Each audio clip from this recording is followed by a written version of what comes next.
आप कितने ही middle class के क्यों ना हो दोस्तों, लेकिन आपकी सोच हमेशा हाई क्लास की होनी चाहिए। नमस्कार दोस्तों, मैं ज्योतिष आचार्य वासुदेव मिश्रा आपका अपने चैनल सत्य की खोज में हार्दिक अभिनंदन करता हूं। दोस्तों, आज का यह ज्योतिष का कार्यक्रम आप लोगों के लिए यानी कि वृश्चिक राशि वालों के लिए बेहद ही ज़्यादा खास कार्यक्रम साबित होगा। आज हम चर्चा करेंगे आपके साप्ताहिक राशिफल के बारे में। जी हाँ दोस्तों, हर बार की तरह इस बार भी मैं आपको बताऊंगा आप लोगों के लिए कैसा रहेगा आपके जीवन काल का 20 नवंबर से लेकर के 26 नवंबर के मध्य का समय, जिसमें आपको ग्रहों की स्थिति के आधार पर परिणाम बताने वाला हूँ। इसके अलावा जो ग्रह आपको नकारात्मक रूप से प्रभावित करेंगे, उन ग्रहों को ठीक करने के लिए आपको कौन सा उपाय करना चाहिए, हर एक जानकारी विस्तार के साथ आपको बताने के लिए जा रहा हूं। इसलिए आज के इस ज्योतिष के कार्यक्रम को बिना मिस किए अंत तक देखिए। और अगर आप अपनी जन्म कुंडली पर हमसे परामर्श लेना चाहते हैं तो वीडियो के अंदर और वीडियो के डिस्क्रिप्शन बॉक्स में आपको नंबर मिल जाएगा, जहां से आप संपर्क कर सकते हैं। तो दोस्तों, यह जो राशिफल आपको मैं बताने के लिए जा रहा हूं, यह आपकी जन्म की राशि यानी कि चंद्र राशि पर आधारित है। अगर आप अपनी जन्म की राशि नहीं जानते तो आप इसे अपनी प्रचलित नाम राशि के आधार पर समझ सकते हैं। देखिए, जो साप्ताहिक राशिफल होता है उसमें मुख्य रूप से चंद्रमा के गोचर की गणना की जाती है, क्योंकि ज्योतिष शास्त्र में चंद्रमा को सबसे तेज चलने वाला ग्रह तो कहा ही गया है। साथ में यह हमारे मन के कारक होते हैं। हम जो कुछ भी सोचते हैं उसे ही अपने कार्य क्षेत्र में और अपने रिश्तों में लागू करते हैं। इसलिए चंद्रमा की गणना के आधार पर ही साप्ताहिक राशिफल होता है। तो दोस्तों, अगर इस सप्ताह चंद्रमा की गोचरीय स्थिति के बारे में बात की जाए तो चंद्रमा 20, 21 और 22 तारीख को कुंभ राशि में गोचर करेंगे। तो वहीं 23 और 24 तारीख को मीन राशि में चंद्रमा का गोचर होगा, जबकि सप्ताह के अंतिम 2 दिन में 25 और 26 तारीख को चंद्रमा मेष राशि में ट्रांजिट करेंगे। पहले तो 3 दिनों तक चंद्रमा शनि के साथ मिलकर के विष योग का निर्माण करेंगे। उसके पश्चात मध्य के 2 दिनों में राहु के साथ मिलकर के चंद्रमा ग्रहण योग का निर्माण करेंगे। तो ऐसे में दोस्तों, शुरू के 3 दिनों में आपको किसी भी कार्य को लेकर के, किसी रिश्ते को लेकर के ज़्यादा टेंशन लेने से बचना चाहिए। तनाव मुक्त रहने का प्रयास करें, अन्यथा डिप्रेशन के शिकार हो सकते हैं। तो वहीं बीच में जब राहु के साथ यहाँ पर चंद्रमा गोचर करेंगी ग्रहण योग से प्रभावित होकर के, तो आपको किसी भी परिस्थिति में भ्रामक स्थितियों से बचने का प्रयास करना चाहिए। लेकिन सप्ताह का जो आखिरी 2 दिन का समय होगा, 25 और 26 तारीख का दिन, इन 2 दिनों में चंद्रमा देवगुरु बृहस्पति के साथ मेष राशि में गज केसरी योग का निर्माण करेंगे। इसका सकारात्मक परिणाम आपको बहुत ही ज़्यादा प्राप्त होगा, क्योंकि आपके भाग्य भाव में ही गज केसरी योग का निर्माण होगा।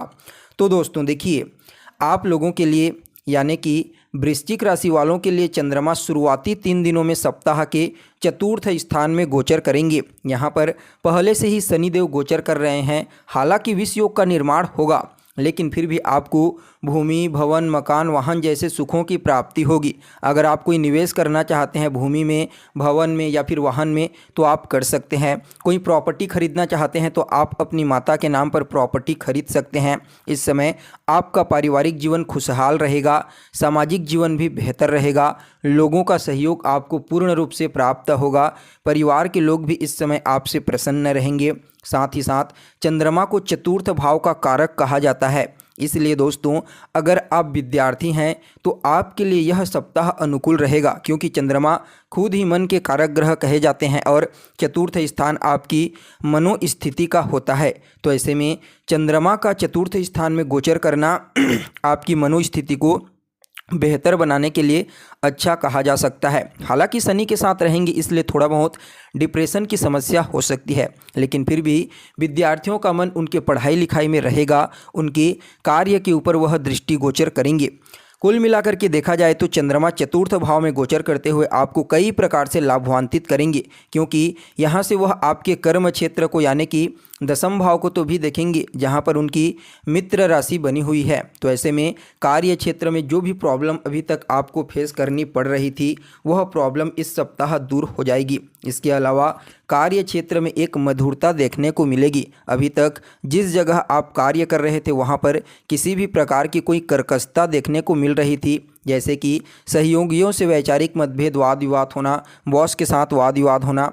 ऐसी चीज़ों से अब आपको इस सप्ताह छुटकारा मिलने का प्रबल योग बना हुआ है। जो लोग सरकारी नौकरी की तैयारी कर रहे हैं लंबे समय से, लेकिन उनको सरकारी नौकरी की प्राप्ति नहीं हो रही थी, तो इस सप्ताह उनको सरकारी नौकरी मिलने की प्रबल संभावना नज़र आ रही है। इसके लिए भी आपकी कुंडली में ग्रहों की स्थिति का बलवान होना आवश्यक है।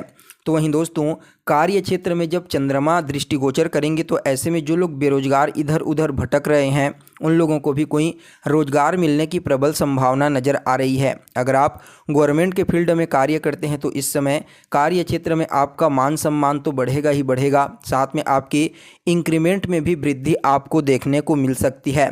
यानी कि चतुर्थ भाव में गोचर करते हुए चंद्रमा आपके कार्य क्षेत्र को सकारात्मक रूप से आपके अनुकूल बनाने का प्रयास करेंगे। तो वहीं दोस्तों, चंद्रमा मध्य के 2 दिनों में आपके पंचम भाव में गोचर करेंगे राशि से। पंचम भाव में जब गोचर करेंगे तो यहाँ पर राहु के साथ गोचर करेंगे। यह समय आपके लिए उतना अनुकूल नहीं कहा जा सकता, क्योंकि देखिए चंद्रमा खुद मन के कारक ग्रह होते हैं और राहु को भ्रम का कारक ग्रह कहा गया है। तो ऐसे में चंद्रमा के साथ राहु का होना, वो भी पंचम भाव में, यह समय विद्यार्थियों के लिए थोड़ा सा टफ हो सकता है। अगर आप किसी के साथ रिलेशनशिप में हैं तो इस समय कोई वैचारिक मतभेद तो नहीं होगी, लेकिन कोई ऐसी चीज़ गलतफहमी के कारण प्रॉब्लम हो सकती है। इसका आपको विशेष रूप से ध्यान रखना है। विद्यार्थी का मन भी इस समय पढ़ाई से भटकेगा। तो वहीं दोस्तों, संतान कंसीव से संबंधित भी कोई प्रॉब्लम आपको इस सप्ताह फेस करनी पड़ सकती है। मध्य के 2 दिनों में संतान से भी कोई अच्छी खबर तो नहीं मिलेगी, लेकिन एकदम ख़राब भी नहीं मिलेगी।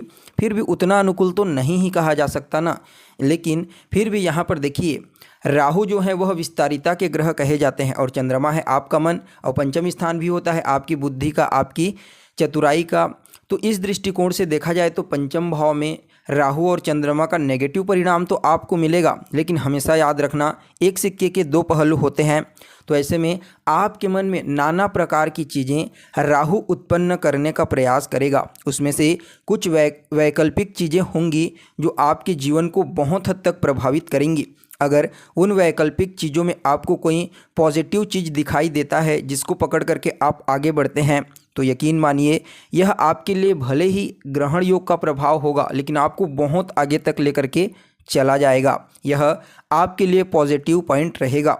तो वहीं दोस्तों, यहाँ पर गोचर करते हुए चंद्रमा आपके लाभ भाव को दृष्टिगोचर करेंगे, और जब लाभ भाव को दृष्टिगोचर करेंगे तो लाभ के रास्ते खोल देंगे। धन आने के रास्ते इस सप्ताह आपके लिए खुल जाएंगे। जो भी पैसा आपका किसी जगह पर फंसा हुआ था वह पैसा आपको इस सप्ताह प्राप्त हो सकता है। आपकी कोई इच्छा थी, कोई भी मनोकामना जो लंबे समय से पूरी नहीं हो पा रही थी, तो वह मनोकामना भी इस सप्ताह पूरी होने की प्रबल संभावना नज़र आ रही है। साथ ही आपकी बड़े भाई बहनों को भी अपने कार्य क्षेत्र में विशेष सफलता मिलने का योग बना हुआ है।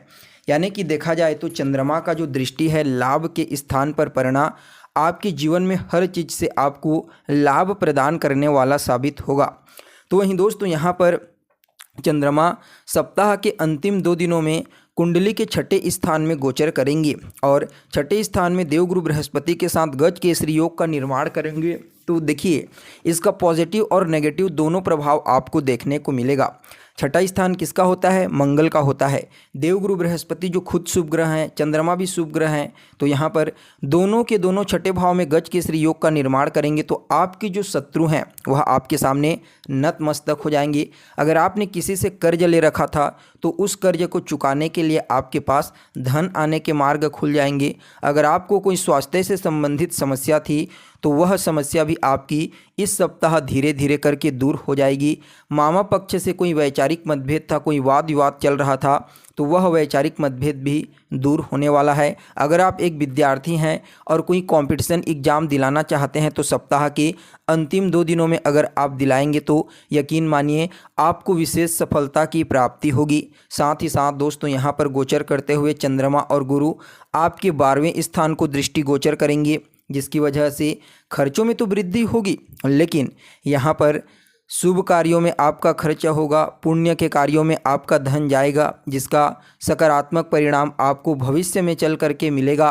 कुल मिलाकर के देखा जाए तो यह जो सप्ताह रहने वाला है यह वृश्चिक राशि के जातकों के लिए काफ़ी उत्तम और श्रेष्ठ रहेगा। फिर भी इस सप्ताह को और ज़्यादा बेहतर बनाने के लिए रोज़ाना 108 बार ओम अंग अंगारकाय नमः इस मंत्र का जाप कीजिए। साथ ही साथ गुरुवार के दिन केसर का तिलक लगाइए। आपके लिए यह सप्ताह आपके अनुकूल रहेगा।